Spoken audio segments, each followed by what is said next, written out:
السلام علیکم ورحمۃ اللہ وبرکاتہ۔ احباب گرامی، آج آپ کے نام ایک بڑا ضروری اور اہم پیغام میں ریکارڈ کروانا چاہتا ہوں۔ اللہ تعالی ہمیں اس پہ عمل کی توفیق نصیب فرمائے۔ مرض اللہ کی طرف سے امتحان ہوتا ہے۔ مریض کے احساسات بہت نازک ہوتے ہیں۔ میں نے کئی جگہوں پہ دیکھا ہے، کئی ویڈیوز کے اندر اور کئی گروپس کے اندر، کوئی کرونا کا مریض اگر جا رہا ہے، لوگ تماشائی بن کے ٹکٹکی باندھ کے اس کو دیکھنے لگ جاتے ہیں۔ یہ اسلامی تعلیمات کے خلاف ہے۔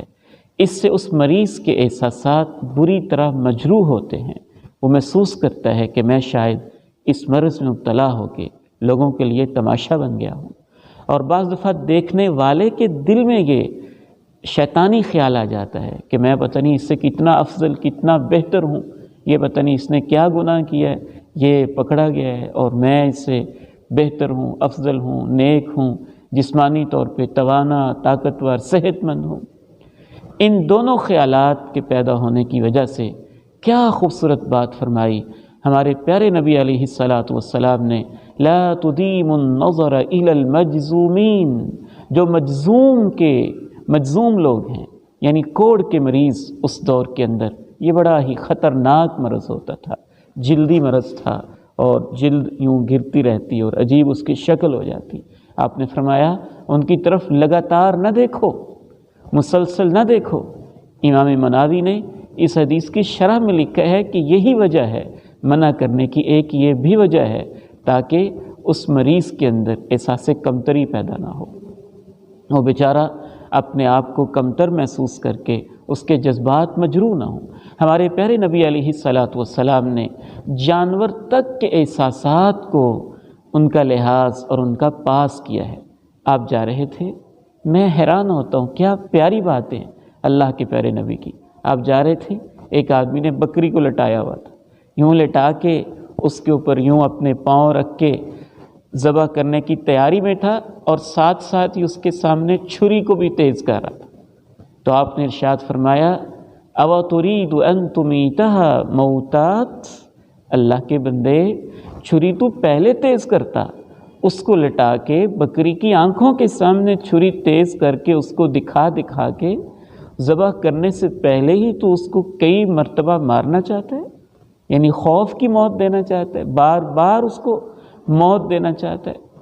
تو گویا آپ نے اس بکری کے احساسات کا بھی خیال کیا کہ اس کو کسی طرح کی، اس کی آنکھوں کے سامنے چھری ذبح کرنے سے بہت زیادہ تکلیف اور موت سے پہلے ہی اس کو پریشانی نہ ہو۔ اسی طرح سے یہ بات بھی ذہن میں رکھیے کہ ہمارے جو احباب، جو ہمارے ملنے جلنے والے، یا جو لوگ بھی کرونا کے مرض کے اندر مبتلا ہو چکے ہیں، انشاءاللہ تعالی اگر وہ اسلامی عقیدہ رکھتے ہیں اور اللہ کی یوم آخرت پہ، اللہ کے رسول پہ صحیح ایمان رکھتے ہیں، ان کا آخرت پر یقین محکم ہے، توحید والے ہیں، تو انشاءاللہ ان کا یہ مرض، اگر وہ اس میں اللہ کے پاس چلے جاتے ہیں تو وہ اللہ کے ہاں شہید شمار ہوتے ہیں، کیونکہ رسول اللہ صلی اللہ علیہ وسلم نے اپنی امت کے جو شہید بیان کیے ہیں، ان میں سے ایک وہ شخص ہے ذات الجم، جس کو ذات الجم کہتے ہیں کہ سینے کے اندر نمونیا کی طرح کی جو تکلیف ہو جاتی، یہی علامات کرونا کے مریض میں ہوتی ہیں۔ تو آپ نے ارشاد فرمایا، جو ذات الجنب یعنی نمونیا کی قسم کی بیماری سے جو فوت ہو جاتا ہے، وہ اللہ تعالیٰ کے ہاں شہید شمار ہوتا ہے۔ اس حوالے سے آخری بات میں آپ کے ساتھ یہ شیئر کرنا چاہوں گا کہ کوئی اگر آپ کے جاننے والوں میں اس مرض کے اندر مبتلا ہو چکا ہے تو بالکل اس سے گھبرائیں نہ، یہ نہیں کہ اس سے رابطہ نہ ہو، فون پہ اس کی عیادت کریں، خیریت پوچھیں، بلکہ اگر ایسی جگہ پہ ہے جہاں آپ پہنچ سکتے ہیں، ہاسپٹل والے اجازت دیتے ہیں، احتیاطی تدابیر اختیار کر کے آپ ایک فاصلے پہ رہ کے اس کی خیریت پوچھ سکتے ہیں، تو بالکل پوچھیں، بالکل پوچھیں۔ کسی مریض کو پوچھنا ایسے ہے جیسے اللہ کو پوچھنا ہے۔ حدیث میں آتا ہے کہ اللہ تعالیٰ کل قیامت کے دن اپنے بندے کو بلائیں گے، کہیں گے میں بیمار تھا، تو نے مجھے پوچھا ہی نہیں۔ وہ بندہ کہے گا، یا اللہ میں آپ کو کیسے پوچھتا، آپ کو کیا بیماری لاحق ہوتی ہے؟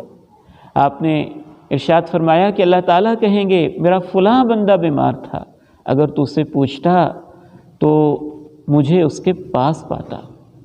اس سے آپ اندازہ کیجئے کہ مریض انسان سے تو ہمدردی کی جاتی ہے، اس سے محبت کی جاتی ہے، ہمارے ہاں اس کے ساتھ کیا سلوک کیا جا رہا ہے، کیا ظلم کیا جا رہا ہے، اور جھوٹے خوف کا کیسا ماحول بنا دیا گیا ہے، اور کرنا کیا چاہیے تھا۔ انشاءاللہ اس حوالے سے مزید میں آپ سے کچھ باتیں شیئر کروں گا۔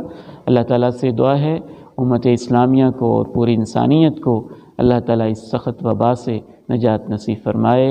والسلام علیکم ورحمۃ اللہ وبرکاتہ۔ بہت شکریہ۔